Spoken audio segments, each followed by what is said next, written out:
was asked first. Canada refused. CARICOM refused. Africa to be labeled with the largely symbolic title. Ruto's visit comes amid plans to. It's important to recognize the sacrifices made by the people of Eritrea to gain and maintain their independence. ስለዚህ ንምንታይ ምስ ሻዕብያ እንድሕር ዳ ሰላም ጌርካ እንድሕር ምዝረራ ተዝፍተ ማዕረ ኤውሮጳ ክንከውን ኣለና ኤውሮፓን ዩኒየን እንድሕር ኣሎ ኣፍሪካን ዩኒየን ከዓ ንገብር Congratulations, heads of state and government from. We feel a very strong connection with Eritrean people.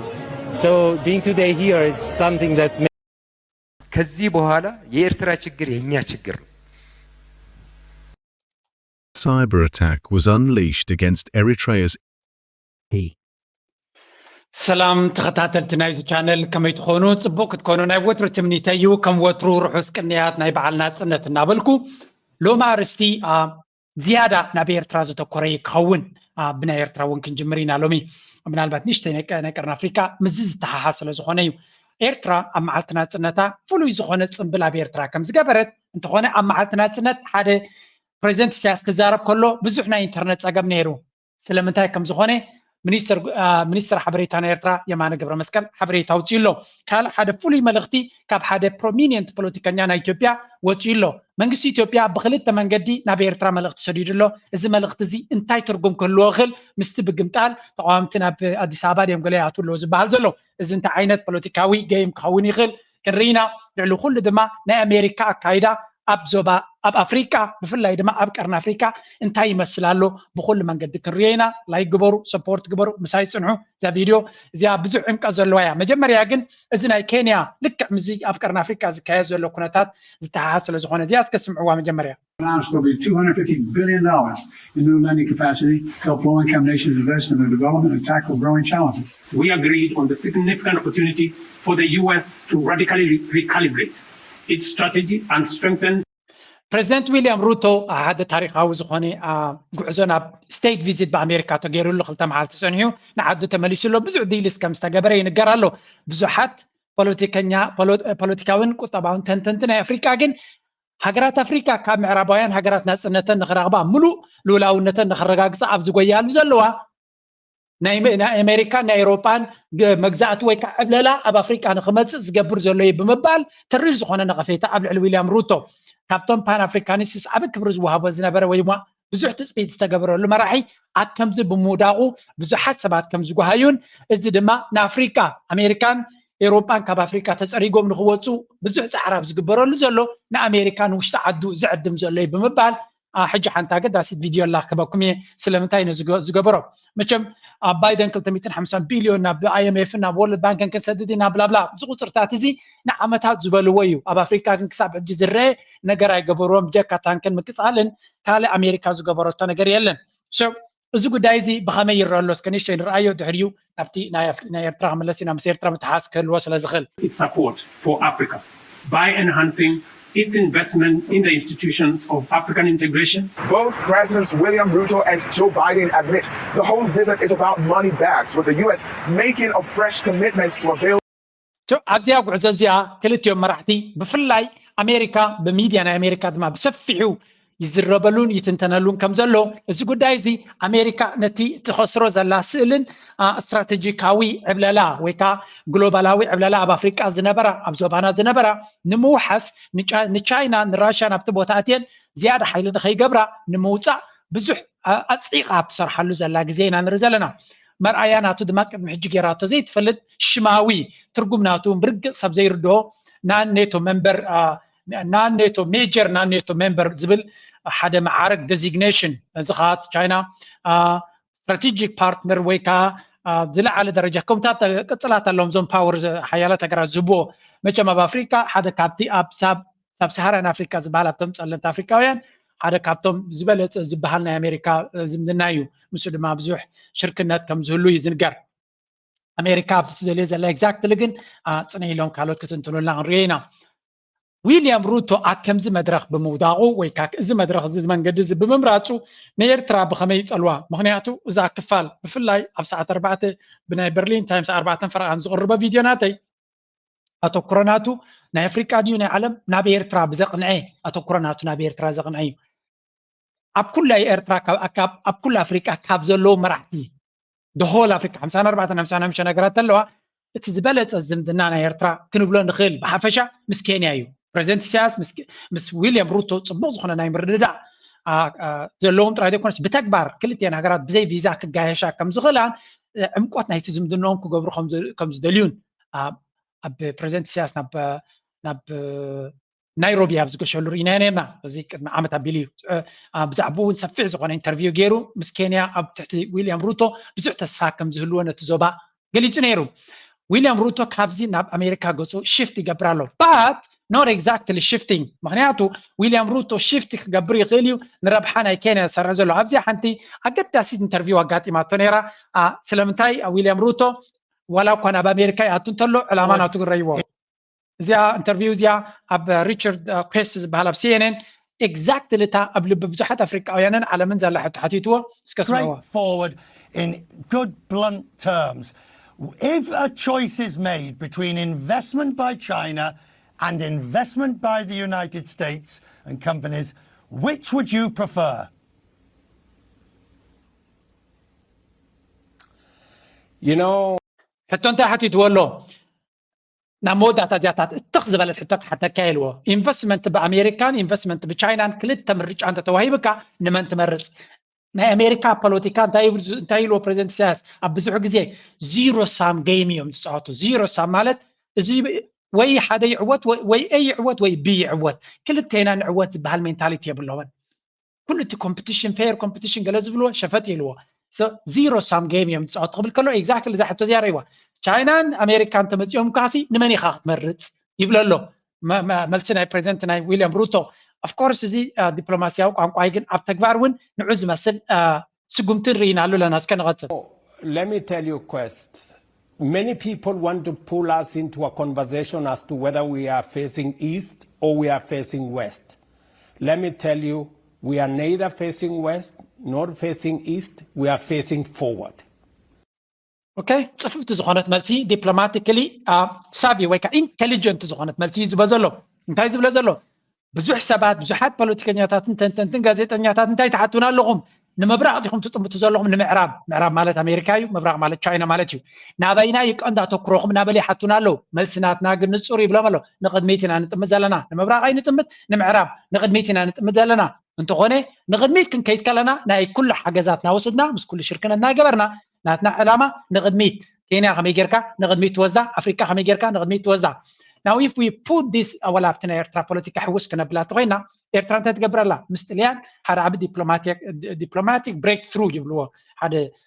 زي نبر نجر عبي نتبع مغيره زمت مالتيو بس إيرترا مستليان تجبروا زلا وي كجبر زغل زبال زلو نسون بعلو نمبراغ نمعراب ده يكون إيرترا زي شراويت مزربحة كله بمعرض خونه كوبريشن وين كلتي خاطر بحلو زمدنا نمقبار كفت مخانا وي كفوت مع صحهم زلو هاي تقول زلا كينيا دما قميز بنزلو ناب تشاينا ابتنا تشاينا مس افريكا زغبر زنبر ساميت وي كان قدمي استوسنا وارا استغبره زلا على ديليجيشن حيزي كيدني ركاب تشاينا بزو انفستمنت يدلس لزنبر جرما كاب امريكا سنتايز غبر زلو ويليام روتو بعقمو نخلوم كصاوتوم يزفتن زلو نربحا ناي كينيا دما حنت اقداسيت هاجر نخلن هاجرات كلن هاجرات كوادادرالا زلوا غيريو كشط ادفتن زلو اتس نوت ذات ايزي زي كايدا زي بفلاي اب ديمقراطيا هاجر كبيد سلامتاي بقليل فراجايل ويكا ديمقراسي مالت كمزي تنقع في نجاري بقليلوني ويليام روتو قال يو خليهم كفسلتان اتس فيري سيمبل next election كم زي مرس قبرو خليهم امريكا تشاينا قبري كلونيم حساب حجي ابناي زخونه هاجر elections interfere ويكا ايدوم ايتيوم سلا ديفولت امريكا جن they are masters of political هاجراتاتيوم political متواي ديمقراسي كونكولو دما زقللن زتعمنيناتهم بزينسو بزح تقاومه بتعدي يقاطمه سلازلو سلازا ملس زيا intelligent ملسيا نيرا انتونه اكايداناتو too much نا بامريكا تيلو it's not going to be easy for him نخل مانيفر كجبر مهنيات امريكا نحنا انت مريسكا نتشاينا خطوص الله كازبل زربا صعيب قربهم زخونه فلوتيو منالبات مسجزلو ناي مقيار ناي حالتات دخمتنا امريكا كومن خبلا عقمه كيهلوهم يخدي كبع نيجر مالي بوركينا فاسو كبزحات هاجرات وصي يبهالو سلازلو كوم صقط زغبرو كاب نيجر ون سلدسغوغوم كتنققو يخولو خونو بات ويليام روتو if if ምናልባት የዝብ ዘሎ ነዛ ጌም እዚኣ ፅቡቅ ገይሩ ይፃወተላ እንተሎ ንኤርትራ እውን ደገፍ ክገብር ይኽእል እዩ ምክንያቱ ምስ ኤርትራ ፅቡቅ ዝምድና ኤርትራ ፅቡቅ ምጥመማት እዩ ነይርዎም ኣብዚያ ዝሓለፈ ዓመት ጥራይ ብዙሕ ቀይሩ ከም ዘሎ እዩ ዝንገረሉ ዘሎ so we will see ታዛ ዓብየት አንከር ስቴት ናይ ቀረ ኣፍሪካ ብዘይ ቃል ዓለም ንኣቢ ኣውዲቑ ሙሉ ብሙሉ ናብ ናይሮቢ ይምፅይዎ ዊልያም ሩቶ ዲፕሎማቲካሊ ኢትዮጵያ ትበሃል ሃገር ወላ ሓንቲ ቦታ ከም ዘይብላ ይገይርዋ ዘሎ ሕጂ ሓንቲ ኣቢ ኣሕመድ ክፃወታ ዝኽእል ጌም ናተይ ትንተናያ እዚኣ ኣቢ ኣሕመድ ክፃወታ ዝኽእል ጌም ኣብ ቀርኒ ኣፍሪካ ሓንቲ ኣላቶ ሕጂ እንድሕሪ if he is I know ነዚ ኣድቫይስ ክገብርዎ ዝኽእሉ ሰባት ከም ዘለዎበት ናፃ ምርጫ ድማ የብሉን ኣብዛ ጌም እዚኣ ኤርትራውን ክፃወታ ትኽእል እያ እዚኣ እንድሕሪ ኬንያ ሙሉ ብሙሉ አንከር ስቴት ኣገዳሲት ሃገር ናይ ኣሜሪካ ኮይና ኣቢ ኣሕመድ እንታይ ክፃወት ዝግብኦ he has to be the biggest ናይ ቻይና ንክኸውን ክፅዕር ምኽኣለ ምክንያቱ ንክልትየን ከተፃወተን ኣለካ ቻይና versus ኣሜሪካ እዩ ዘሎ ዓለም ምሽ right ከምኡ ድማ ራሽያ if you have these three big major powers ከምኡ ድማ ዩሮፕ ራሽያ ቻይና ኣሜሪካ okay ናብ ክልተ ተመቂልካን ከዓ ዩሮፕ versus ኣሜሪካ ራሽያ ዩሮፕ and ኣሜሪካ versus ቻይና and ራሽያ ኢኻ ትብል ሕጂ so እቲ ጌም እንታይ ክኸውን እጂ ኬንያ ሙሉ ብሙሉ ናይ ኣሜሪካ እናኾነት ክትከይድ ከላ ኣቢ ኣሕመድ ምስ ቻይና ሙሉ ብሙሉ ክሰርሕ ምኽኣለ እዚ እቲ ሎጂክ ናይ ጂኦፖለቲካ ክኸይድ ዝግብኦ ከምኡ ንክገብር ግን ኣቢ ኣሕመድ ዓቕሚ የብሉን ዋይ ኣሜሪካ ስለ ተቋፀረት ሃገርናቱ ዝኾነ ነገር ክገብር ኣይክእልን ደ ሞሜንት ንኣሜሪካ ገዲፉ ምስ ኤርትራ ሽርክነት ዝጀመረሉ እንታይ ገይሮም መሪኹም ኢኹም ውግእ ጀሚሮም ሕንፍሽውሽ እትዮም ላት ሃገር ናብ ኢዱ ከም ዝህብ ናብ ኣሜሪካ ገይሮሞ እምበር ፈቲኑ እዩ ምስ ኤርትራ ምስ ሶማል ዝኸደሉ ዝነበረ ግዜ ምስ ቻይና እውን ንኣሜሪካ ክገድፋ ፈቲኑ እዩ but it is very difficult ነዛ ኢትዮጵያ ትመስል ሃገር ሒዝካ አንፃር ኣሜሪካ ደው ክትብል ሰራውር ሰዲዳ ስለ ዘላው but ሕጂ ምስ ቻይና ድማ ከምኡ ካውንተር ክገብር ምኻለ ምስ ቻይና ከምኡ ካውንተር ተዝገብር ድማ ኤርትራ እውን ምረብሐት ምክንያቱ ቻይና ተፃብኦ ኣብ ውግን ዕግርግርን ረብሓ ስለ ዘይብላ ቻይና ጠቕላላ ሰላም ክልሎ ኣብ ማእከላይ ምብራቅ ሙሉ ብሙሉእ ሰላም ክልሎ እያ ትደሊ ዘላ how do we know ብኸመይ ንፈልጥ ድሕሪ ኢልኩም ንኻ ትዛዓበየ ተፃብኦ ኣብ ሃገራት ዓረብ መን እዩ ነይሩ ኢራን ምስ ስዑድያ እዩ ነይሩ እዚ ትዛዓበየ ግንባር ናይ ዓረብ ኢራን ተኸተልቲ እምነት ምስልምና ሸዓ እዮም ስዑድያ ድማ ልክዕቲ ዝዓበየ ኪንግዶም ናይ ንግስነት ናይ እስልምና ናይ ሱኒ ዝበሃል መሓመድ ድማዊ ነይሩ ስለዚ ናይዘን ክልተ መሰሓሓብ ሃይማኖታዊ አይዲዮሎጂካዊ ብብዙሕ ስለ ዝነበሮ ኣብ ብዙሕ ቦታ ማኒፌስትድ ወይ ከዓ ይንፀባረቕ ነይሩ ኣብ ሊባኖስ ተኮይኑ እናቶ ኣብ ሱርያ ተኮይኑ ኣብ የመን እንተኮይኑ ነንበይኖም እዮም ዝኾኑ ነይሮም ነዚ ቻይና ኣሜሪካን ዓመታት ተፃወተትሉ ጌም ቻይና ኣብ ውሽጢ ሓፂር ግዜ ንክልትዮም ኣብ ሓደ ጣውላ ገይራ ጥራይ ከይተብቅዕ ንክልትዮም ኣካላት ናይ ሜምበርስ ናይ ብሪክስ ገይራቶ ስለዚ ኣብዚ እዋን እዚ ለንቀነ ባይ ወይ ነዛ ቪድዮ እዚኣ እናገበርኳ ከለኹ ብሬክ ኒውስ ኣሎ እንታይ እዩ ናይ ስዑድያ ንጉስ ንመጀመርያ ግዜ ንኢራን ክኸይድ ዝብል ዜና ወፂኡ ኣሎ ምስ ኣሜሪካ ዓብ ዝምድና ዝገብር ዘሎ ንጉስ እዩ ንዑ ገዲፉ ናብ ኢራን ዲስ ሚንስ ቀዳመይቲ ፀላኢት ድሕሪ ቻይና ወይ ድሕሪ ራሽያ ኢራን እያ ትመፅእ ኣብ ናይ ኣሜሪካ ኣብዚ እዋን እዚ ስለዚ ንሱ ንጉስ ናይ ስዑድያ ኤምቢኤስ ማለት እዩ መሓመድ ቢን ሰልማን ንኢራን ምኻድ ማለት ሓደ ዓብይ ነጥበ መቐይሮ ናይ ማእከላይ ምብራቅ ፖለቲካ ማለት እዩ ፋይን ንመለስ እጂ ናብቲ ዞባና ስለዚ ኣብ እዚ ኣቢ ኣሕመድ ጌም ክፃወት መኻለ ነይሩ ስልጣን ተዘልዎ ስለዚ ቻይና ኣብቲ ቦታና እንተትመፅእ ነይራ ኣብቲ ዞባቲ ርቅኣት መሃለወ እዩ ምክንያቱ ኣሜሪካ ኣብቲ ዞባ እንተላ ርቅኣት ክህሉ ይኮነን እዚ ከዓ ዝሓለፈ 67 ዓመት ፖለቲካዊ ኣካይዳ ናይ ኣሜሪካ እንታይ ዓይነት ውፅኢት ንቀርኒ ኣፍሪካ ምፅኢሉ ርኢና ኣለና እስከ ንቐፅል ነዊሕ ተዛሪበ ኣለኹ እዚኣ because that is where the opportunities are and we are working in a manner to make sure that our assets what Africa has, what Kenya has. We have, for example, in Kenya, 90% of our grid is green. It is the reason why. So, حجي زيد تكالي بزعب قطبي. أبزي أنا ملص حنت فيديو خبركم يدعي بزحنا إيرترا سلزلنا نابغناتينا. For very good reason, does not want cell phone videos of American troops doing that shooting during an election year. So they reached out to other people. Canada was asked first. Canada refused. CARICOM refused, Brazil refused, West African countries refused. كينيا مس أمريكا جراتو زلاي تزارب زلو. زي أمريكا كاب كينيا تدل سراويت ناب هاي تتصدى تدل زلا تغيلا أبكالو تصدون. نزو قداي زي أمريكا من ريج أصل زلو هذا عمت زي سخوان أخذ جبر هاي تغلنيها. سلزي نكندا حتى ሰራዊት ክትባ ወይ ነዚ ንኬንያ ሂቦሞ ዘለዉ ንካናዳ ሓቲቶም መጀመርያ ኖ ኢሎሞም ንብራዚል ሓቲቶም ኖ ኢሎሞም ናይጄሪያ ጋና ምዕራብ ኣፍሪካ ሃገራት ኩለን ተሓቲተን ኖ ኢለን ኬንያ ግን ዊልያም ሩቶ ሕራ ኢልዎ ናይ ብሓቂ ዘገርም እዩ እዚ ጂ ኦፍኮርስ ረብሓ የምፅኣሉ ሎ ንሃገሩ ዊልያም ሩቶ ኢዝ ናት ስቱፒድ ባት ኣት ኤንድ ኦፍ ደ ደይ ክሳብ ክንደይ ምስ ኣሜሪካ ትቋመ ርእሲ ቀደም ሓደ ካብቶም ናይ ፎሬን ፖለቲክስ ወይ ከዓ ፎሬን ፖሊሲ ናይ ኣሜሪካ ሼፕ ዝገበረ ዓብ ቅርፂ ዘትሓዘ ሓደገኛ ሰብ መን እዩ ሄንሪ ኪሲንጀር እዩ ዝበሃል ኣብዚ ቀረባ ዝሞተ ማለት እዩ እንታይ ኢሉ ኣሜሪካ ክፀላእካ ሽግር እዩ ኣሜሪካ ክትፈትወካ ግን ካብኡ ዘይቀልል ሽግር እዩ ንበዓል ኢሉ ስለዚ ኣሜሪካ እንተፈትያትካን ተፀሊያትካን ክልቲኡ ሓደገኛ እዩ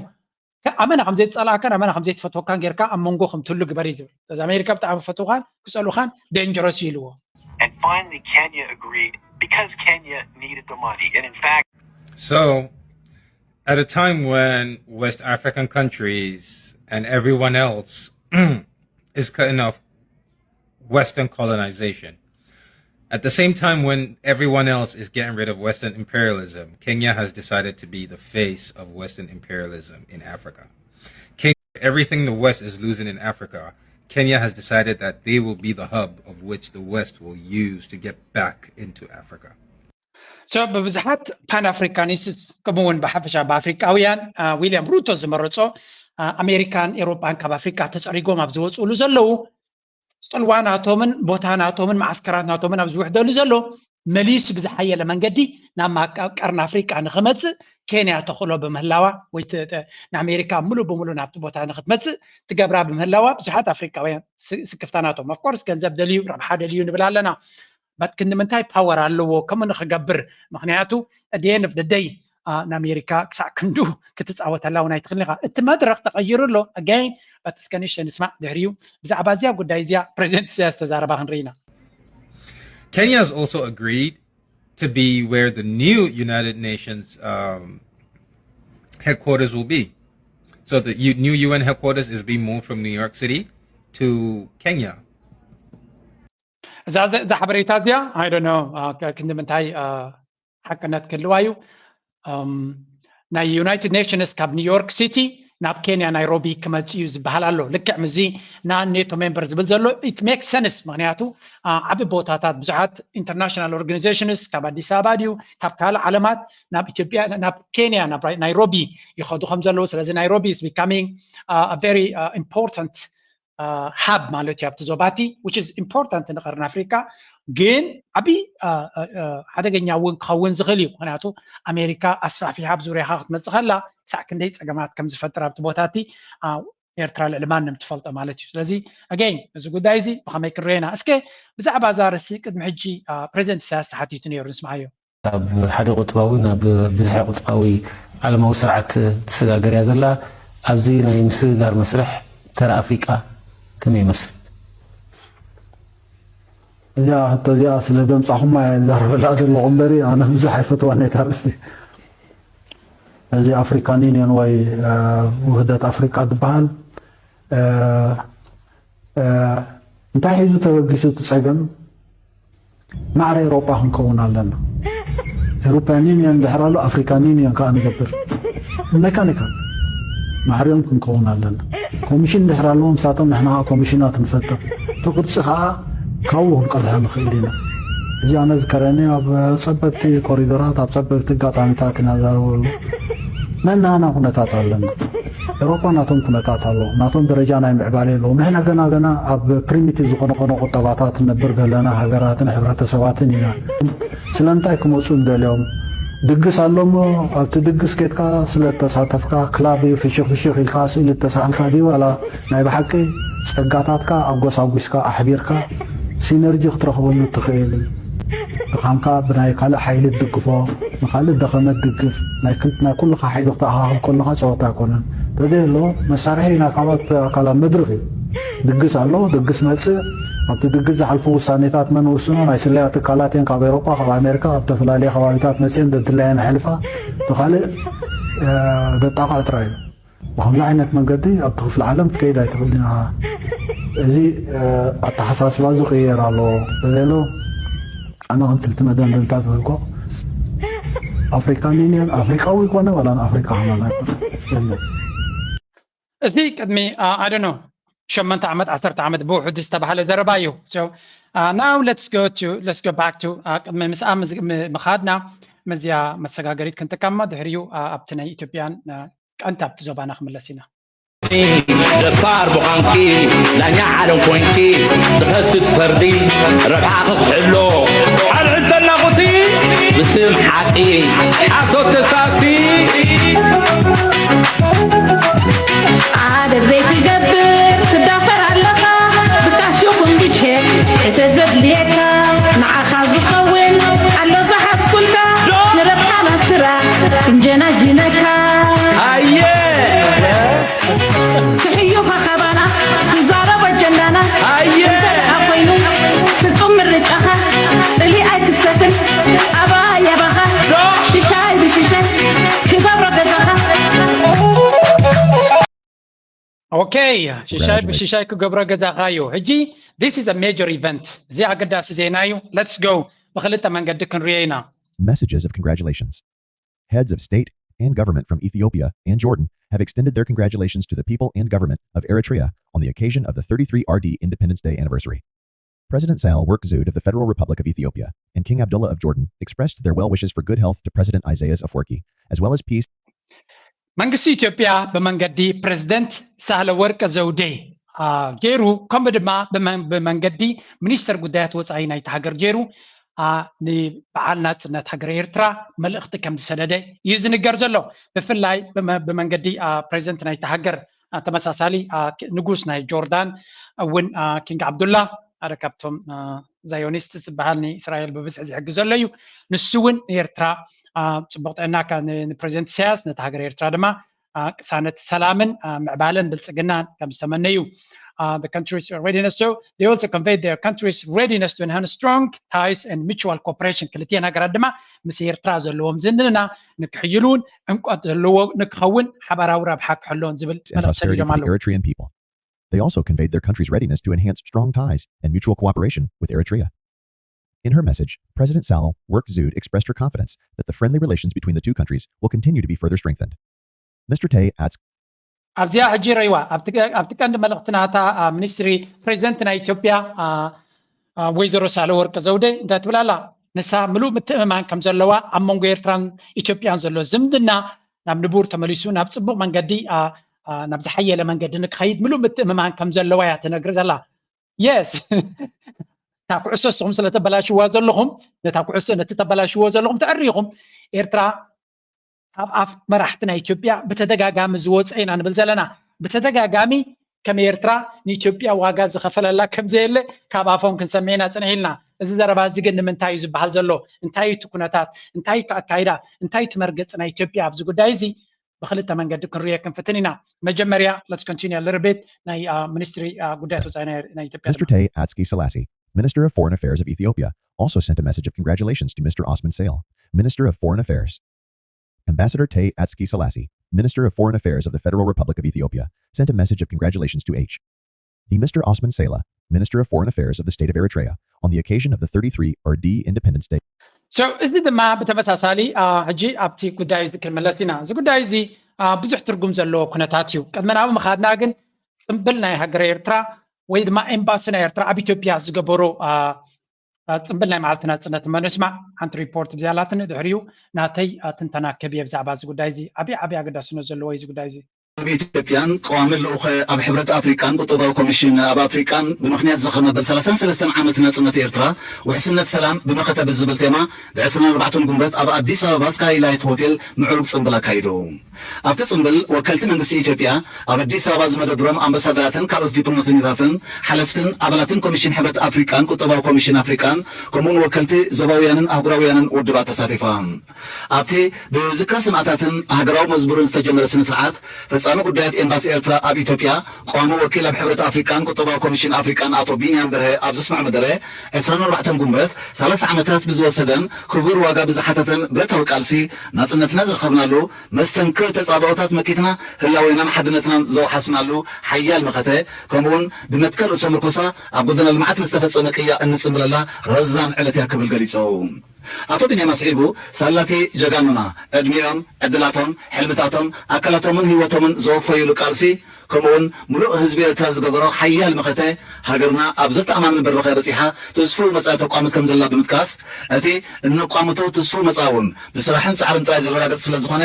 መደባት ልምዓትን ምሕያል ዓፀፋ ንሰርሓሉ ሰላምናን ርጋእትናን ንምውሓስ ድማ መኸተና እንቕፅለሉ እዋን ምዃኑ ኣስሚሩ ኣለዉ ብዛዕባ ናይ ኤርትራ መትከላት ልምዓት ወፃኢ ዝምድናታትን ንጡፍ ተራ ብደረጃ ኣፍሪቃን ኣመልኪቱ ድማ ፖሊሲ ልምዓት ኤርትራ ብሓፈሻ ኣብ መትከላት ርእሰ ምርኮሳ ዘቤታዊ ዋንነት መደባት ልምዓት ህዝባዊ ተሳትፎን ምዕሩይ ዕድላትን ኩሉ ዝተሰረተ ምዃኑ ፖሊሲ ዝምድናታት ወፃኢ ኤርትራ እውን ብተመሳሳሊ ንሰላማዊ ዝምድናታት ሙሉእ ድልውነት ዘለዎ ኣብ ምኽባር ልኡላውነት ኣብ ሽርክነት ዝተሰረተ ሓበራዊ ረብሓን ምክብባርን ዝተሰረተ ጽምዶ ከም ዝኣምን ብዝርዝር ኣብሪሁ ኣብቲ ኣጋጣሚ ንባህሊ ህዝቢ ኤርትራ ዘንፀባርቕ ትርኢታት ብቪድዮ ቀሪቡ መጀመርያ ኣብዚኣ ጉዳይ ተመሊስና ክንርኢ እንድሕር ኮይና ክልተ ነገራት እየን ኣምባሳደር ኤርትራ ኣብ ሃገር ኢትዮጵያ ኣቶ ቢንያም ዘንፀባርቆ ዘሎ ክዳን ፈርስት ኦፍ ኦል ቅድሚ ናብ ዝኾነ ምሕላፍና ዲስ ያንግ ማን ሓደ ካብቲ ተስፋ ናይ ኤርትራ ኮይኑ ዝረኣየካ ንእሽተይ ውልዶ ዲፕሎማት ስለ ዝኾነ ካብዞም መንእሰያት ሕጂ ዝትንስኡ ዘለው ነቲ ዝበፅሕ መንእሰይ ኣብ ደገ ዘሎ ስእሊ ናቱ ወይ ከዓ ፕሮጀክት ነቲ ንሕና ንሓስቦ ልክዕ ተረካቢ ናይቲ ሃገር ክንሪኦ ንደሊ ሓደ ርኡይ መንፀባረቂ ናይቲ ክብርታት ናይ ኤርትራ ናይቲ ሓድነት ህዝቢ ኤርትራ ዘንፀባርቕ ኢማጅን ኣብ መዓልቲ ናፅነት ቶፕ ዲፕሎማትስ ናይ ኣፍሪካ ዓዲምካ ልክዕ ናይቲ ንሱ ብሄረ ትግርኛ ክኸውን ይኽእል ዋላ ካልእ ብሄር ክኸውን ይኽእል ቢንያም ብውልቀ ስለ ዘይፈልጦ እቲ ተኸዲንዎ ዘሎ ብሄር ግን ንብዙሓት ብሄራት ዘንፀባርቕ እዩ እቲ ኣከዳድናቲ ናይ ትግረ ክኸውን ይኽእል ናይ ብሌን ክኸውን ይኽእል ናይ ራሻይዳ ክጥቀምሉ ይኽእሉ ናይ ዓፋር እውን ይጥቀምሉኾኑ ብዙሓት ብሄራት ናይ ኤርትራ ዝጥቀምሉ ዓይነት ቅዲ ኣከዳድና እዩ ልዕሊ ኩሉ ድማ ሓድነት ናይ ህዝቢ ኤርትራ ዘንፀባርቕ ህያው ኣብነት ኢና ንርኢ ዘለና ከምቲ ኣብ ፌስቲቫላት ጌርና ኣብ ዳሽቶ ጌራ በአዲስ ኣበባ ኩሉ ሰብ ክስዕስዕ ከሎ ፅቡቅ እዩ ካብኡ ንላዕሊ ግን ውፅኢታዊ ዲፕሎማስያዊ ስራሕ እዚ ሶም ዝገበርዎ ኮይኑ ይስምዓና ምክንያቱ እታ ፌስቲቫል ኣብ ተኣኪብካ ብዙሕ ክስዕሳዕ ከሎ ንዓና ኤርትራውያን ደስታ ክፈጥረልና ክእል ሓድነት ናይቲ መንእሰይ ተሳትፎ ናይቲ መንእሰይ ገለፅ ፅቡቅ እንድዩ ኣብ ብደረጃ ዓለም ክረአ ከሎ ግን እዚ ውፅኢታዊ ስለዚ ኣብ ሓደ ንዲፕሎማትስ ዓዲሙ ታሪክ ናይ ኤርትራ ቃልሲ ናይ ህዝቢ ኤርትራ ህልው ኩነታት ናይ ኤርትራ ፖሊሲ ናይ ኤርትራ ኣጠማምታ ናይ ኤርትራ ኣብ ቁጠባ ኣብ ዝምድናታት ኣብ ሽርክነት ኩሉ እንታይ ከም ዝመስል ፅቡቅ ዝኾነ መብሪ ሂቡ እዚ ድማ ብኣይ ወገን ክረአ ከሎ ፀብለል ዝበለ ስራሕ ናይ ዲፕሎማሲ ኮይኑ ይስምዓኒ መዓልቲ ናፅነት ድማ እቲ ፓብሊክ ዲፕሎማሲ ማለት ምስ ካልኦት ሃገራት ምስ ካልኦት ጎረባብቲ ምስ ካልኦት ሓይልታት ምስ ካልኦት ውድባት ምስ ካልኦት ኢንስቲትዩሽንስ ወይ ከዓ ትካላት ናይ ዓለም ምሳቶም ተራኺብካ ጉዳይ ናይ ኤርትራ ትመያየጠሉ ንዓታቶም ድማ ከም ዓቢ በዓል ናትና ጌርካ ትዕድመሉ ብምኾነ ስለዝኾነ ዓቢ ክብሪ ነዚ ዲፕሎማት እዚ ናይ ብሓቂ ተስፋ ዝህብ ኩነታት ርኢና ብኩሉ ብስርሑ ብዘረቡ ብኣካይዱ ኣብዛ መዓልቲ ናፅነት ዝገበራ ናይ ብሓቂ ፅቡቅ ነገር ኣይሆብ ነዚያ ክፋል እዚኣ ከም ገለ ኢሉ ሰምዓ ይኸውን ወይ ተብፅሑሉ ትኾኑ ጎኒ ግን ኣብዚኣ ለንቀነ ብዙሓት ሰባት ፅሒፎምለይ ዘለዉ ሓንቲ ነገር ክነግር ይደሊ ምናልባት ነዚያ ቪድዮ ዝሰምዓ ዘሎ ካልኦት ዲፕሎማት ካልኦት ኣምባሳደራት እውን ክህልው ስለ ዝኽእሉ ወይ ክትበፅሖም ስለ ትኽእል እንታይ ዝብል መልእኽቲ ሰዲዶምኒ ብዙሓት ናብ ኤርትራ ክንኣቱ ንደሊ ሰባት ስለ ዘለና በጃኹም እቲ ናይ ቪዛ ብፍላይ እቶም ዜግነት ዘለዎም ድዩ ወይ ካልእ ወረቃቕቲ ዘለዎም እቲ ቪዛ ኢንተር ቪዛ ኣብ ኤርትራ ኣብቲ ኤርፖርት ከም ዝኸውን ግበርዎ ምክንያቱ ምስቲ ቆንስላዊ ጉዳያት ምስቲ ኤምባሲታት ናይ ኤርትራ ፃዕቂ ስራሕ ዘለዎም ቀልጢፍ እቲ ናይ ኢሚግሬሽን ይሰልጠና ስለዘየለ ኣብቲ ዝደለናዮ ቦታ ግዜ ሓፊልና ንክንከይድ እሞ ናብ ኤርትራ እቲ ናቲ ጉዳይ ንክሰልጠልና ብቐሊሉ ንክሰልጠና ስለንደሊ ዘለና እንታይ ክንገብር ኣለና ኢሎም ኣለው እታ ኣብ ኤርትራ ምስ ከድና ኣብቲ ኤርፖርት ከለና ኢንተር ቪዛ ከምዚ ቪዛ ኦን ኣራይቫል ዝበሃል ሲስተም እንዲ ዘሎ ሓንቲ እዚኣ ከም መፍትሒ እንተትኸውን ሰብ ኩሉ ከይዱ ኣብታ ዝደልያ ሓፍ ኢሉ ንዓዱ ከይዱ እቲ ቪዛ ዘድሊ ድማ ኦን ኣራይቫል ኣብቲ ኤርፖርት ናይ ኤርትራ እንተዝግበር ዝበለፀ ምኾነ ነይሩ ነቲ ሰብ ድማ ብቐሊሉ ነቲ ትሪፕ ናቱ ኦርጋናይዝ ንክገብር መሓሾን ምጥዓሞን ነይሩ ዝብል ሓደር እዩ ተመፂሎ ናይ ሪሊ ሆፕ እዚ ጉዳይ እዚ ናብቲ ዝምልከቶ ክትበፅሕ ዓብ ተስፋ ኣለኒ ካልይቲ ነጥቢ እውን ኣላትኒ ምዝያ ትኸይድ ግን ንመለስ ኣብቲ ናትና ነጥቢ መጀመርያ ኣብዚያ ክመለስ ኢና መሰጋገሪት ክገብር ኣብቲ ናይ ኢትዮጵያ ተራ ፖሊሲ ክንርኢና ሽዑ درات قلبه مرت نحزب حق جاكا كدرب أبزان دقا عالمنا النبلة أبزات طفر تعزر زلها ازيغ اتيمت ازيوتا عنا زي غول وسنيلنا يوسد وسنيلنا وسن قلل قلل هاي نوكيه نزلل نزلل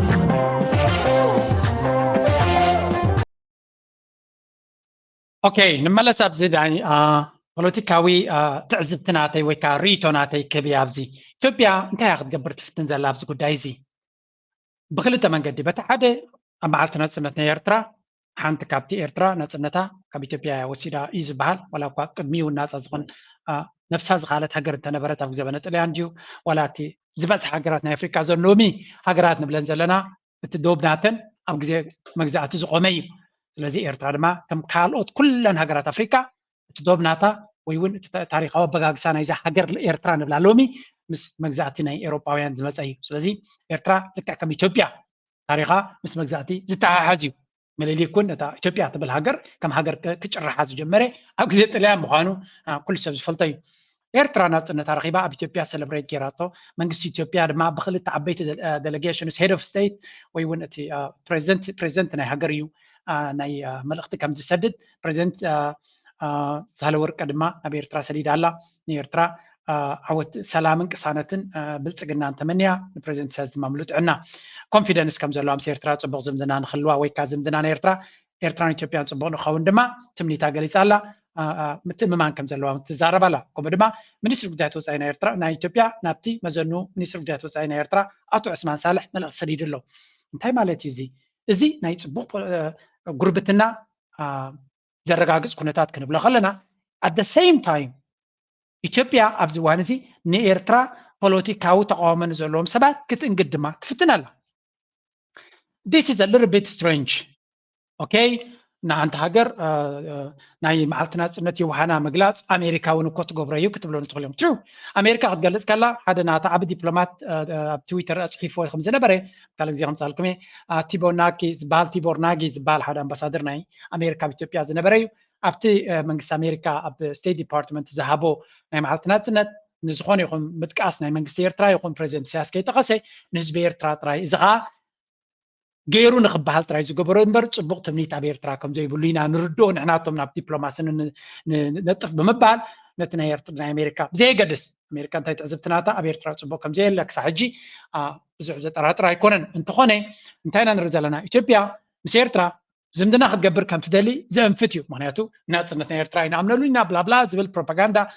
ንሰምዕ ነርና መዓልቲ ናፅነት ናይ ኤርትራ ክብሪ ከም ዝህቡ ነቲ መዓልቲ ድማ ንኤርትራ የውሃና ከም ዝብሉ ዘሎ ንርኢ ኣለና ምናልባት ኣብይ ኣሕመድ ምስታ ቀዲመ ዝብለኩም ፀናዕኩ ኣሜሪካ ትፃወቶ ዘላ ጂኦፖለቲካዊ ንኢትዮጵያ ገዲፋ ራሕሪሓ ናብ ኬንያ ሙሉእ ደገፋታት ገብሮ ዘላ ንኢትዮጵያ ግን ሕንፍሽፍሽ ትወላ ዘላ ምናልባት መንግስቲ ኣብ ኢትዮጵያ ኣብ ኣዲስ ኣበባ ዘሎ ምትእማን ዘይስምዖ ክኸውን ይኽእል እዩ ዋላ ምስ ኤርትራ ዝምድና ክገብር ተዘለየ ምትእማን ዘይስምዖ ክኸውን ይኽእል እዩ as long as ኣሜሪካ ድራይቭ ትገብሮ ዘላ እቲ ፖለቲካ ሕምስምስ ተብሎ ዘላ ድማ ኣብ ትሕቲ ቁፅፅሩ ስለዘይኮነ ናበይ ገፁ ክኸይድ ከም ዝኽእል እንታይ እዩ ዕላማ ናቱ ክኸውን ከም ዝኽእል ሓንቲ ነገር ግን ንፁር እዩ ነቶም ተቃወምቲ ሙሉእ ብሙሉእ ዕጥይቁ ኣንፃር ኤርትራ ንኸበግስ ድሌት ዘለዎ ኣይመስልን እዩ በዚ ዝኸዶ ዘሎ መንገዲ ስለዚ እቶም ተቃውሞ ነዚ ኣሚኖም ናብ ኢትዮጵያ ገፆም ዝኸዱ ዘለዉ ምናልባት ሓንጎ ሓደጋ ክወጥቆም ከም ዝኽእል ርግፀኛ እየ ምክንያቱ ንመንግስቲ ኤርትራ ኣብ ብሉፅ ሆቴል ስካይ ሆቴል እዩ ተኻይዱ ነይሩ መንግስቲ ኤርትራ ምስ ዓበይቲ ዲፕሎማትስ ናይ ኣፍሪካ ፅምብል ናይ መዓልቲ ናፅነት ኣብ ኢትዮጵያ ብዲፕሎማት ናይ ኤርትራ ክገብር ምኽኣሉ ዝምድና ናይ ክልቲአን ሃገራት ዋላ እኳ ፅቡቅ እንተዘየለ ስቲል ፅቡቅ ዝምድና ከም ዘለዎን ዘንፀባርቕ እዩ ምክንያቱ ሃገራት ናብ ውግእ ናብ ገለን ክኸዳ ከለዋ መጀመርያ ዲፕሎማስያዊ መንገዲ እየን ዝበትዕ እቲ ውግእ እንታይ ዝበሃል ብካላ ዘራረበ ብቋንቋ ፖለቲካ ኩናት ማለት ጉዕዞ ናይ ፖለቲካ ካብ ብዘረባን ብምይይጥን ምስ ተሰዓርካ ወይ ከዓ መፍትሒ ምሳንካ ብቕልፅምካ ትገብሮ ፖለቲካዊ ጉዕዞ ይውግእ ስለዚ ስቲል እቲ ናይ ዲፕሎማሲ ቦታ ከም ዘለዎን ዋላ እኳ ዝናወፅ ነገር እንተሎ ኣብቲ ኢትዮጵያ ኣብቲ ኩነታት ግን ስቲል ቦታ ንሰላም እውን ክህሉ ከም ዝኽእል ምናልባት ሃንደበታዊ ኣብ መንጎ እዘን ክልተ ሃገራት ናብ ሰላም ክመለሳ ከም ዝኽእላ ክልተ ሪፖርት ክበኩም እየ ቁፅሪ ሓደ attack was unleashed against ኤርትራ መዓልቲ ናፅነታ እንታይ ከም ዘጋጠማ ስሙ A massive cyber attack was unleashed against Eritrea's internet system on Independence Day, Friday, 24 May 2024, at 12:32:47 hours. The attempt was foiled by the defensive countermeasures deployed promptly, and the network continued its functions without any interruptions. The identities of the originators, architects and implementers of the attempted cyber attack is not alien to the watchful eyes of the Eritrean government. The whole episode will be divulged in due time. A massive ኣብዚ ቅድሚ ዝተወሰነ ግዜ ዝወፀት ሓበሬታ እዚኣ ብመንገዲ ሚኒስተር ሓበሬታ ናይ ኤርትራ ኣቶ የማነ ገብረ መስቀል ዝወፀት ሓበሬታ እያ ኣብ መዓልቲ ናጽነት ናይ ኤርትራ ልክዕ ኣብቲ ፅምብል ኣብ ዝግበረሉ ዝነበረ ሓደ ብርቱዕ ዝኾነ ናይ ሳይበር ኣታክ ንኢንተርነት ንቴሌቭዥን ንኩሉ ሳይበር ኣታክ ማለት መጥቃዕቲ ንሓንቲ ሃገር እዩ ኣብቲ ኣገዳሲ መድረክ ትብሎ ዘለካ ነቲ ሳይበር ጠጠው ተብሎ ማለት እዩ ስለዚ ኣብቲ መዓልቲ ናጽነት ብፍላይ ፕሬዚደንት ኢሳያስ ክዛረብ ከሎ ትዝክርዎ ተኮይንኩም እቲ ኢንተርነት ፅቡቅ ኣይነበረን ሰብሊታ ይረኣናን ኣነስ እንታይ ኣጋጢመሎ ኢለ ሓሲበ ምክንያቱ ላይፍ እኳ እንተዘይኮነ ድሕሪ ቁርብ ትለይ ኣመሓላሊፋያ ነይረ እታ መልእክቲ ናይ ፕሬዚደንት ኢሳያስ እናተቆራረፀ ከሎ ስለዚ ኣብቲ መዓልቲ እቲ ሳይበር ኣታክ ወይ ከዓ መጥቃዕቲ መብዛሕቲ ግዜ ድማ ኣብ ብዙሓት ሃገራት እንሪኦ እዩ ኣብ ኣገደስቲ ፍፃመታት ብፀላእቲ ናይቲ ሃገር ነቲ ናፅነት ሃገር ክኽበር ዘይደልይዎ ሓይልታት መጥቃዕቲ ከም ዝግበር እቲ ብትክክል መን ከም ዝገበሮ ካበይ ከም ዝተበገሰ እንታይ እቲ ዕላማ ምስ ግዜ ተወሳኺ ሓበሬታ ክወሃብ ኢሉ ኣሎ ሚኒስትር ሓበሬታ ናይ ሃገር ኤርትራ እዛ ቪድዮ እዚኣ እናገበርኩ ከለኹ መጀመርያ እንኳ ብከምዚ ጥራይ ሓለፈ ምክንያቱ መዓልቲ ናጽነት ናይ ኤርትራ ካልእ ግዜ ቪድዮታት ኣብ ድሕሪት ንሪኦ ኢና ከመይ ዝበለ ድሙቕ ዝኾነ ህዝቢ ሓሰኽሰኽ እናበለ ኣብቲ ጎደና ሓርነት ኣብቲ ጎደና ሓርነት ብህዝቢ ተጨፋጭፉ ነይሩ ከምዚ ዓይነት ፅምብል ኣብ ምዕሩብ ምዕራባዊ ሃገር እውን ኣይግበርኒ ኣብ ሃገረ ስዊትዘርላንድ ኣነ ኣብ ስዊትዘርላንድ እየ one of the safest places in the whole planet ካብ ሙሉእ ዓለማት ሴፍ ዝበሃል ወይ ከዓ ውሑስ ዝኾነ ሃገር እዩ ዝበሃል እዚ መዓልቲ ናጽነቶም ዕለት ሓደ ወርሒ 8 ዝግበር ፀጥታ ብጣዕሚ ይሓያል ግብረ ሽበራ ክግበር ስለ ዝኽእል ወይ ገለ ብዙሕ ስጋታት እዩ ዘለዎም ዳርጋ ብዙሕ ነገራት እዮም ዝዓፁ ብዙሕ ፖሊስ እዩ ዝዋፈር ነቲ መደታ መዓልቲ እትያ ንምሕላፍ ድማ ብዙሕ ነገር እዮም ዝገብሩ ኤርትራ ግን ንሳልስቲ ንወርሒ ሙሉእ ኣብ ፅርግያታት ሰብ ተገቲሩ ቀኒዩ ዝኾነ ይኹን መጥቃዕቲ ሞት ናይ ገለመለ ክሳዕ ክንደይ ሴፍ ሃገር ከም ዝኾነ ኣብቲ ውሽጢ ሃገር ማለት ዘሎ ሃጓፋትን ፀገማትን ኩልና ንፈልጦ እዩ ዓድና እዩ ሓድሽ ነገር እውን ኣይኮነን ኤርትራ ግን በፂሓቶ ዘላ ሃርሞኒ ኣብ መንጎ እቲ ህዝቢ ዘሎ ፍቅርን ሰላምን ቅሳነትን ኣብ ካል ኣፍሪካ ትሪኦ ነገር ኣይኮነን እዚ ዓይነት መጥቃዕቲ ድማ ስለዚ ንኤርትራ ብካልእ ወተሃደራዊ መጥቃዕቲ ክትገብረላ ስለዘይከኣል እቱንኩ ክገብርዎ ዝኽእሉ ናይ ሳይበር ኣታክ እዩ ናይ ኢንተርነት ናይ ቴክኖሎጂ ኣታክ እዩ ነዚ ድማ ኣይቲ ትምህርቲ ኣይሆፕ መንግስቲ ኤርትራ ፍሉይ ኣተኩሮ ገይሩ ገለ ካብቶም ተምሃሮ ናይ ኤርትራ ምስቲ ኣብ ማይ ነፍዲ ኣብ ካልእ ዘሎ ሓደ ዓብይ ናይ ኣይቲ ናይ ኢንጂነሪንግ ፊልድ ከፊቱ ከምዚ ቻይና ዝተኸተለቶ ብብዝሒ ኣብ ኢንጂነሪንግ ኣብ ኣይቲ ዘተኮረ ትምህርቲ ነቶም መንእሰያት ክህብ ምክንያቱ ናይ መፃኢ ውግእ ብቴክኖሎጂ ክኸውን እዚ ድማ ሓደ ካብኡ ሳይበር ኣታክስ ዝበሃል ነቲ ግሪድ ነቲ ፀዓት ናይቲ ሃገር ነቲ ኢንተርነት ናቱ ጠጠው ምብባል ወይ ከዓ ቴክኖሎጂ ጠጠው ምብባል ንኤሌክትሪክ ንካልእ ኮሚኒኬሽን ንኩሉ ጠጠው ተብለሉ ዓውደ ኩናት ናይ ዓለም ናብ ሳይበር ገፁ እዩ ዝኸይድ ዘሎ ስለዚ ኣብኡ ሞር ሓይሊ ከም ዘድሊ ልዕሊ ኩሉ ድማ ኣብ ደገ ዘሎ ዓቕሚ ኤርትራዊ ብዙሕ ሰብ ብኣይቲ ተባሂሩ ዘሎ ኣብዛ ዓውዲ እዚ ኣበርክቶ ክገብር ሓንቲ ሓሳብ ኣላትናነ ኣይሆብ እዛ ሓሳብ እዚኣ ኣብ ኩልኩም ትበፅሕ ኔክስት ታይም ናትኩም ፊድባክ ተሂብኩምኒ ድማ ጎፋንድሚ ክገብር እየ ንመጀመርያ ኣብ ሂወተይ ጎፋንድሚ ገይረ ይፈልጥን እየ ንመጀመርያ ኣብ ሂወተይ ክገብራ እያ እዚኣ እንታይ ሓሲበ ኣለኹ መስለኩም ናይ ኤርቲቪ ሓበሬታ ክሓልፍ ከሎ ትዝክርዎ ተኮይንኩም ምናልባት ኣብዚኣ እውን ንእሽተይ ካብኡ ከሪአኩም ስእሊ እዚ ሪፖርት ናይ ኤርትራ መዓልቲ ናጽነት ፅንሕ ኢላ ክስማዓኩም እዛ ሪፖርት እዚኣ እቲ ስእሊ ክመፅእ ከሎ ህስስ ዝበለ እዩ ነይሩ ትዝክርዎ ተኮይንኩም ኤርቲቪ ተመሓላልፎ ዘላ ናይ ቪድዮ ናይ ዜናታት ክትሪኦ ከለካ ህስስ ዝበለ እዩ እንታይ ማለት እዩ እቲ ካሜራ ሌይተስት ቴክኖሎጂ ይኮነን ብሓፈሻ ወላ እቲ ቪድዮ ክንሪኦ ከለና 750 ገለ እቲ 1080 HD ዝበሃል ወይ ከዓ ታይም ዝብሎ HD እቲ ዝለዓለ ኳሊቲ ናይቲ ካሜራ ከም ዘይኮነ ንሪኦ ኣለና እቲ ቪድዮ ስለዚ ኣም ሹር እቲ ሌይተስት ቴክኖሎጂ ካሜራን ቴክኖሎጂን ድሕሪ ኣትይዎ ብቐሊሉ ኣፕግሬድ ክኸውን ዝኽእል እዩ ስለዚ ሓንቲ ሓሳብ ኣምፂና ነዚ ቴክኖሎጂ ናይ ሚኒስትሪ ዜና ዘሎ ነቲ ካሜራ ይኹን ነቲ ካሜራ ሲስተም ንክንቅይሮ ሓንቲ ጎፋንድሚ እንተንገብር እሞ ብመንገዲ ኤምባሲ ክትከውን ትኽእል እያ እዛ ጎፋንድሚ ዝኾነ ኤምባሲ ናይ ኤርትራ ኣብ ስዊስ ዘሎ ድዩ ኣብ ኣሜሪካ ዘሎ ድዩ ሓንቲ ሓሳብ ነዚኣ ወሲዱ ጎፋንድሚ እንተዝገብራ ኣነ ገብራ ደስ ንበለኒ ግን ብመንገዲ መንግስቲ እንተዝግበርካ ዝበለፀ ነዚኣ ኩልና በርኪትና ኣይ ቲንክ ኣብዚ እዛ ቪድዮ እዚኣ 50,000 ሰብ ተርእይዋ ወይ 40,000 ሰብ ተርእይዋ ካብዛ 40,000 መሜትና እንተዋፂና ኣናደር ለቭል ብዙሕ ገንዘብ ይከውን ዝኽእል ባት ولا 50 قرش ديو ولا 10 قرش ديو كان سبون توسيغو نزا زيا قداي زيا مغنياتو لومي وق بتانكن باربجن بمدافع انترا يكونن زلو لومي وق بميديا يزلو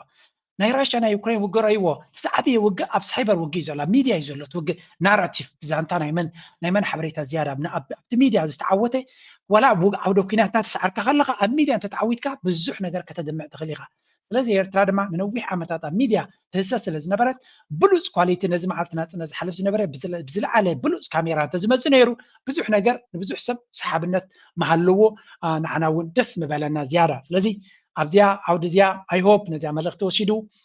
ኤምባሲታት ናይ ሃገር ኤርትራ ድዩ ኣብ ኣሜሪካ ዘሎ ድዩ ኣብ ሃገረ ስዊዘርላንድ ኣብ ጀኔቫ ዘሎ ድዩ ኣብ ጀርመን ዘሎ ድዩ ነዚኣ ኢኒሽቲቭ ወሲድኩም ተገይርኩማ እቶም ቻነላ ዘለና ፕሮሞት ክንገብራ ደስ ይብለና أنا بقديك قبراي خليجن كم حجي مستناي منقسي priorities ترايو أنت تجبره ناتزارب كيا مثلا أنت حساب بر أبكال زيادة تدفع عليه نزع حساب زيادة تدلي واسكة أبزيا comment section غرفولي تدقفوا كم حساب سبقتها تبلوا أبزو comment section غرفولي بس أبزيت له زخانة زملكة مع كارت تزاري به حدش قمت تواصل كفتني if you think this is an important step ويكا صبح حسابي تلكمو نات كبريتو أبتحتك سميه من البات مستعزل لا كونتات مالتي زي مدقعت وريدو زنبري قلتيفهم على بغيرهم له تكونتات بغاتاكم حلالفكم زقبرون قد تفتنن بعلو نفس زخالي حدا ازيو بداهي نطبخ خمس نبري زنقر كنسقرينا انترفال غيرنا نابتنيكس ار6 سقر كفتنيه Unleashed against Eritrea's internet system on Independence Day, Friday, 24 May 2000.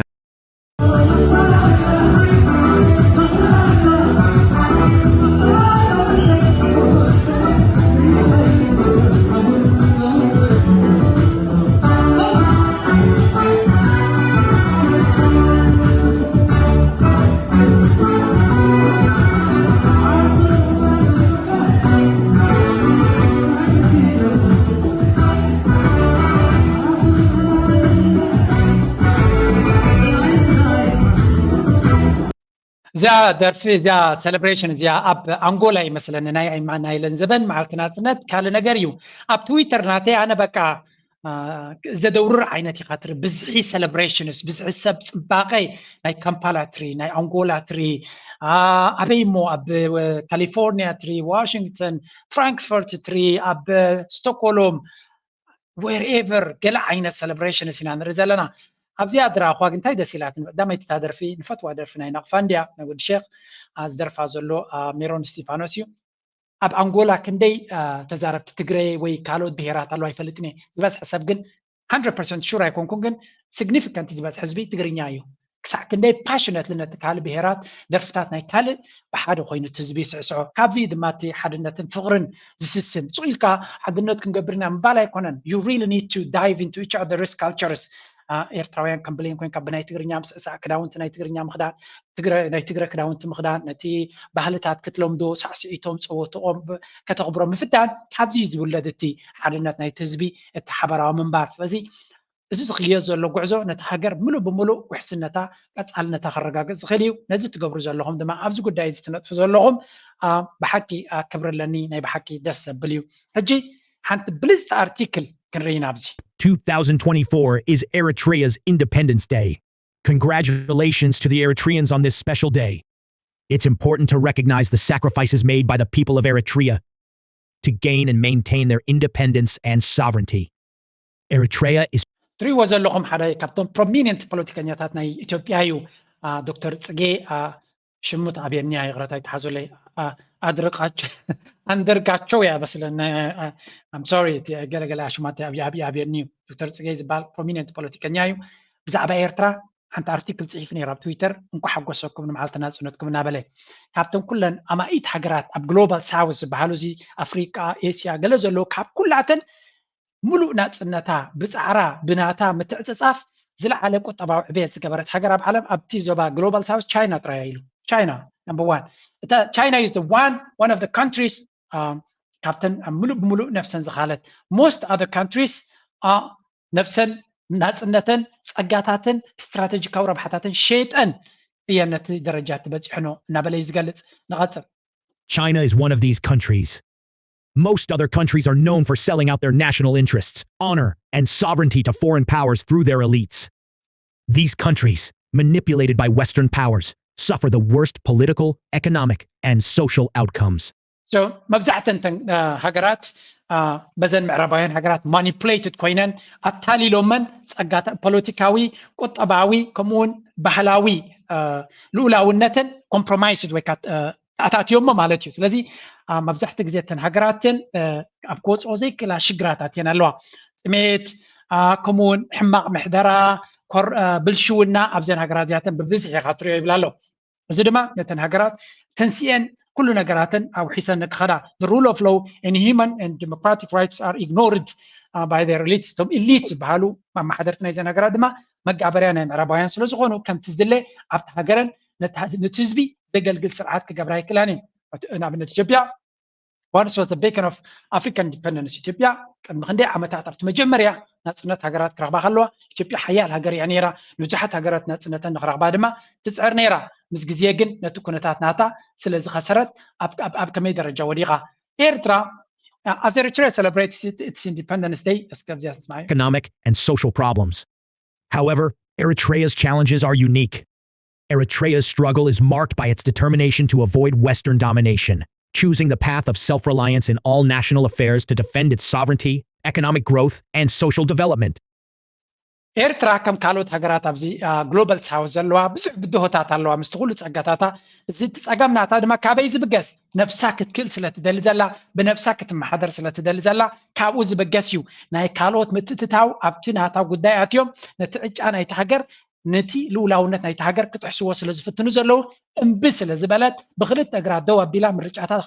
ምርጫታት ናታ ከተሳልጥ ስለዝደለየት ዝግበራ ዘሎ እዩ ስለዚ ሓንቲ ካብተን ብክልተ እግራ ረጊፃ ደው ዝበለት ሃገር እናበለዩ ዝገልፃ ነዛ ሃገር ንኤርትራ ማለት እዩ ምዝ ኩሉ ፀገማታ ኤርትራ struggle has gained recognition ክብሪ ተዋሂቦ some African leaders and people understand the necessity of such a sacrifice to maintain independence and sovereignty to build their እዚ ንኤርትራ ዓብ ክብሪ ዝህብ ዘረባይ ተዛሪቡ ኢትዮጵያውያን ብዙሕ ግዜ ሳሕቲ ግዜ ብዛዕባ ናፅነት ናይ ኤርትራ ከምዚ ዓይነት ዕምቆት ዘለዎ ዘረባ ዝዛረቡ but he is one of them again ብዛዕባ ኤርትራ ሕማቅ ክዛረቡ ብዙሕ ግዜ ሰሚዐ ኣለኹ እየ ግን ነዚያ ፅቡቅ ክዛረብ ከሎ ድማ ኮምፕሊመንት ምሃብን ክብሪ ምሃብን ኣገዳሲ እዩ listen now and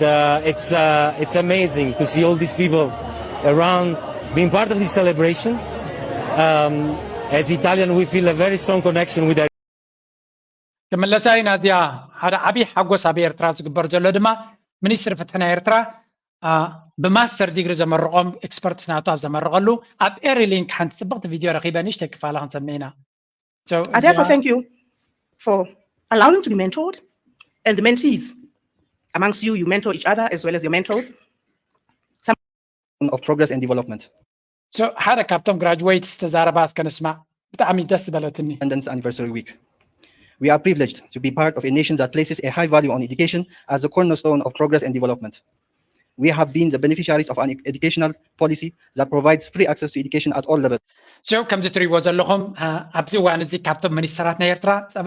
بفلوي دميقات وتزلا ترزلا بسرحناتا منيستر فتحنا إيرترا فوزي هاشمي كدمي سوسن إجزي أب كونفرنس أب أسمرا بالاس جيرا أبيت سكولارس ناي أفريقيا أمتيا بزعبا كبرتات ناي إيرتراويانن أب فتحني إنتجريت مقبارو زح ديسكاشن تغيرلو أقدر أسين بتاعت ما توسيدلو كم توسع خدمة أجرما فتح دما عند حقوقنا هذا حجر سلزقونه نتفتحي هذا فتحاوي من قصة تجبر نتاع وين كذا السيستم كتصفعون كتحيلون تخين كيلاتات بق حزلهم كيلاتات بماستر ديجري أمريكا أبكل عودنا يتحققوي أكيدا تتوى مالا لذي بجاهمة تقولي نزا منيستر فتحنا إيرترا فوزي هاشم ناي بحكي أبزين حتصير جزيت راي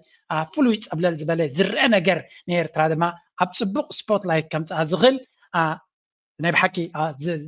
دس زبل تريينا رزلنا تابع زملس كارود منيستر تادما ناتورادرا كم ز عينت زقبرو بزح صراحة عندي أب كاميرا متيونا بزبك متقدمة بتعتنا نحدد. Which is an investment on human capital that is laying the foundation for a brighter future, a future that built upon the pillars of knowledge, peace, and development. We extend our دايبل ثاني هفتة زرباناتو أدلني تعطينا بزح جرزيا أتي ناي تمرت عدل كل زي جنا إذا حجر بخفوت بزي زخوني يخون كفليت نفس وكف حجر كاب ቀዳማይ ክፍሊ ካብ ኣዚለ ክሳብ ዝለዓለ ደረጃ ናይቲ ትምህርቲ ብናፃ ኢና ንመሃሮ እዚ ድማ ብቅዓት ዘለዎ ትዕድል ክፉት እዩ ኣብ ውሕዳት ሃገራት ኤውሮጳ ጥራይ ዝረአ ኣብነት ኣብ ስዊትዘርላንድ ወይ ኣብ ጀርመን ወይ ገለ ኣብ ገለ ሃገራት ኤውሮጳ ትምህርቲ ብናፃ ክትብል ትኽእል ኢኻ ባት ንምንታይ ታክስ ትኸፍል ኣብቲ ሃገርካ ክትፈልጥ ኣለካ ተርዲኹን ኣለኹም ብዙሕ ታክሲ ዝኸፍል ሰብ ኣብ ኤርትራ ሰብ ብዙሕ ታክስ ኣይከፍልን እዩ we have to be honest ኣብዚ ነገራት እዚ ከምቲ ዝደለ ታክስ ኣይንኸፍልን ኢና ኣብ ኤርትራ ሲ ግብሪ ሲ ምናልባት ውሕዳት ሰባት እዩ ዝኸፍል ኣብዚ ግብሪ ዘይከፍል ሰብ የለን ከከም ዓቕምኻ ወላ 100 ቅርሺ ተይቲኻ ከከም ዓቕምኻ ግብሪ ኢኻ ትኸፍል ስለዚ እቲ ግብሪ ወሲዱ እቲ መንግስቲ ኣብቲ ትምህርትታት ኣዋፊርዎ ካብኡ ዝግብኦ ሰብ ማለት እዩ እቲ ዝግብኦ ሰብ እቲ ንፉዕ ዝበሃል ጥራይ ኣብቲ ዩኒቨርሲታት ክኣቱ ዕድላት ይረክብ ማለት እዩ ብጥርሑ ድማ ይመሃር ኤርትራ ግን ስድራኻ ግብሪ ይኸፍሉ ድዮም ኣይከፍሉን ወላ ብዘይገድስ ኩሉ ሰብ ነታ ዘላ ጥዕናዊ ኣገልግሎት ብማዕረ ይረኽባ ነታ ትምህርቲ ድማ ብማዕረ ይረኽባ ብቅዓት ተለካ ሓደ ካብኦም ስለ ዝኾንኩ የዛረብ ዘለኹ ኣነ ወዲ ሃብታማ ስለ ዝኾንኩ ይኮንኩን ኣብቲ ሓንቲ ዩኒቨርሲቲ ናይ ኤርትራ ክመሃር ዕድል ረኺበ ነው ንኩሉ ኤርትራዊ ክፉት ስለ ዝኾነ እስኻን ብቅዓትካን ጥራይ እዩ ነቲ ዕድል ዘውበካ ኣብቲ ግዜና ዝነበረ ሕጂ እውን ከምኡ እዩ ዘሎ Sincere thanks to our people and government for their steadfast support. I would like to express our deepest appreciation to the Ministry of Justice for recognizing the importance of continuous learning and professional development. Through the enrollment of around 100 members of its staff and lawyers from various ministries in the master's degree program at UNISA, the ministry has shown its forward-thinking approach to building a strong and capable justice system that is vital for the progress and prosperity of our beloved nation. UNISA has taught us the knowledge is not... ናይ ብሓቂ he's really very very intelligent ወላ ተዘራርባ ናቱ ነቲ ትምህርቲ ናቱ ተራ ትምህርቲ ተማሂሩ ይኮነን ዝውድ ዘሎ ብሕጊ እንዲ ተማሂሩ ዝውድ ዘሎ ግን እታ ዘራርባ ናቱ ነቲ ሚኒስትሪ ነቲ ሃገር ነቲ ኣካይዳ ናታ ፅቡቅ ዝኾነ ዕምቆ ዘለዎ መረዳእታ ዘለዎ እዩ ዝብል ዘሎ ሚኒስትር ፍትሒ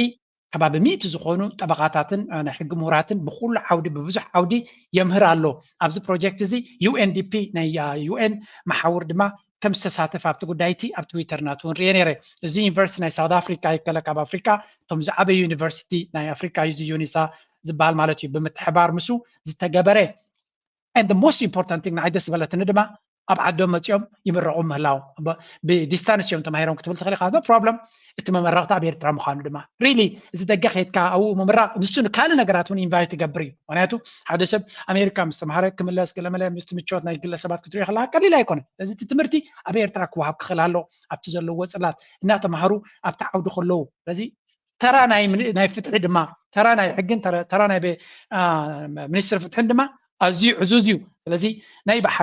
ብሓቂ ደስ ዘብል ተርእዮ እዩ ዓብ ክብሪ ኣለና ኣይሆፕ ኣብ ስርሖምን ኣብ ጉዕዞ ናይቲ ሃገርን ዓብ ተራ ክፃወቱ ሕግን ጠበቃታትን ዘለዎ ሃገር ድማ ኩሉ ግዜ ወዲቓ ይትወድቕን እያ ኤርትራ ድማ ኣብ ኩሉ ፅላት ብሕክምና ትገብሮ ዘላ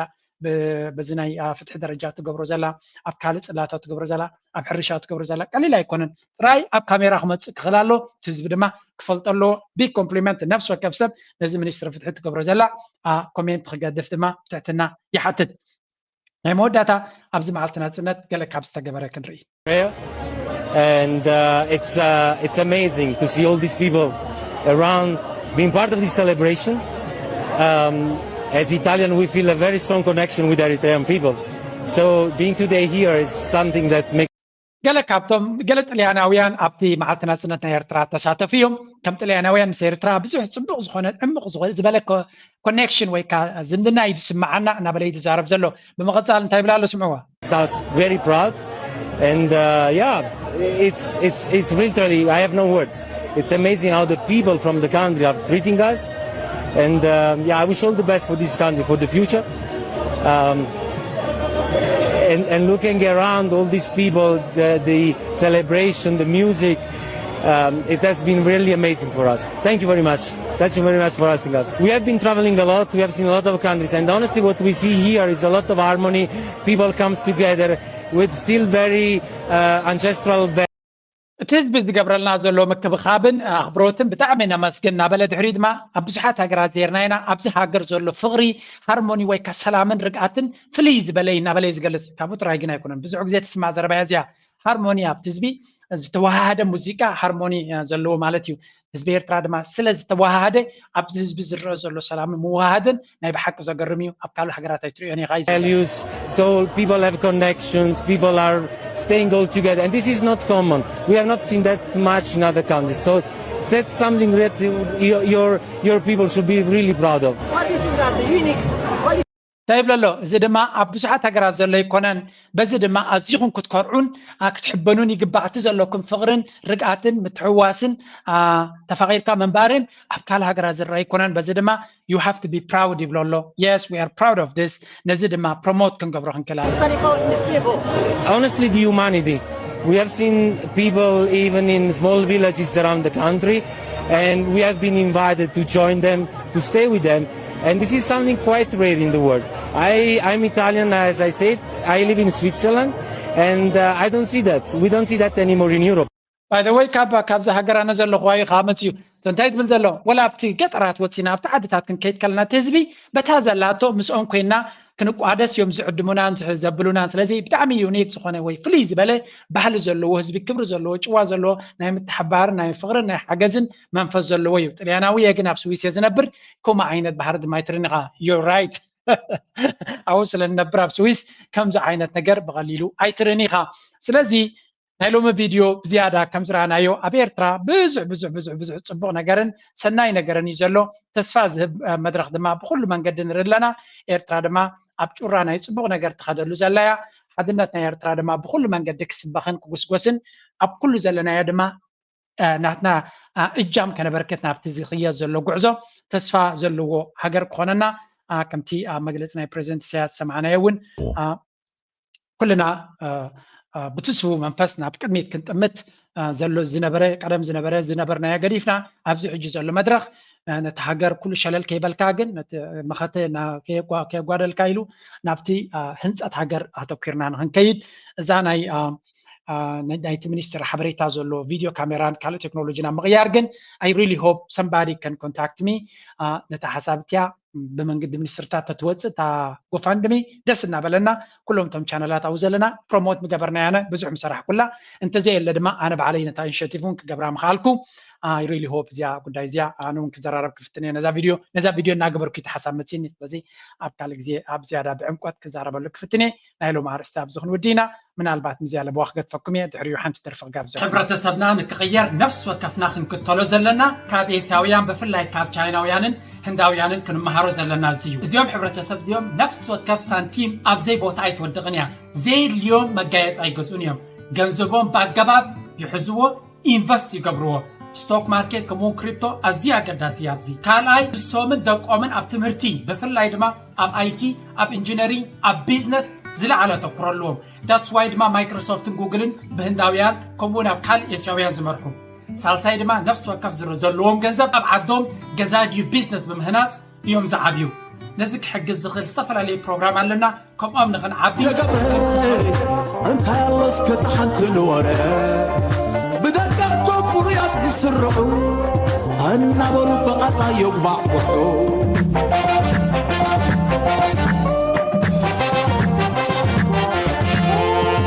كلنا عالم كتسننا بدوقنا فتصوم كتكونا ززمة فردومنا بزباناتا زايد ملقنا تيمنا من قدي تحيساتو نايبينهم فردي تحيساتو نايبينهم فردي حجو قنا